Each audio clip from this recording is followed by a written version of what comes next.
Azmaria again. This time I'll be talking about the ritual of atonement that Ion conducted. Isn't that scary? If you remember the very first time that Ion appeared before us, he spoke these words. I am the Alpha and the Omega. That phrase is in the Revelations of St. John, and it refers to God. And in Isaiah it says, Before me there was no God formed, neither shall there be after me. It is this ideology that is reflected in the Alpha and the Omega. Ion often said this as well, make earth into heaven and heaven into earth. In other words, he wanted to drop God's domain, heaven, onto the earth and lift the devil's world, pandemonium, up to God's vantage point.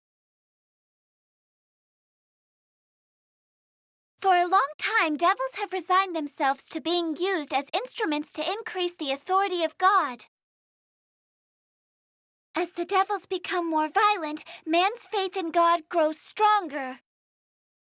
And because devils thrive on the powerful energy in the souls of the faithful, it could be said that God and the devils are, in a way, in a kind of symbiotic relationship.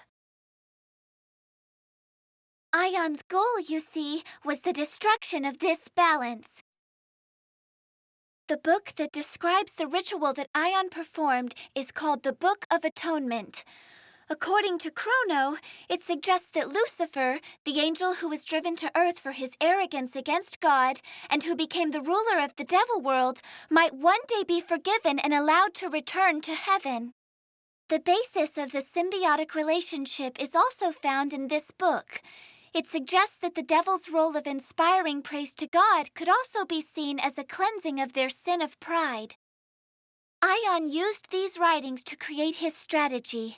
First, he cut off Pandemonium's head, in other words, Lucifer's head, and then he brought the astral line to Earth so that he could take back all of the light that Lucifer had lost.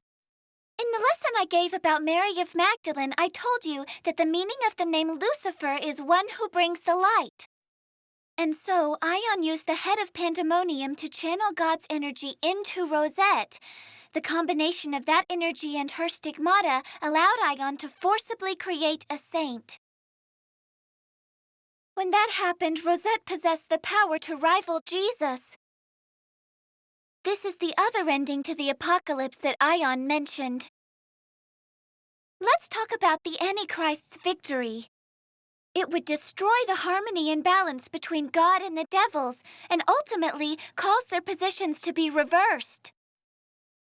That's why Ion incited Rosette's anger and nurtured her justice. Her noble, self-sacrificing spirit was an absolute necessity. The story is rapidly approaching the end. That means that after one last lesson, my classes will finally be over.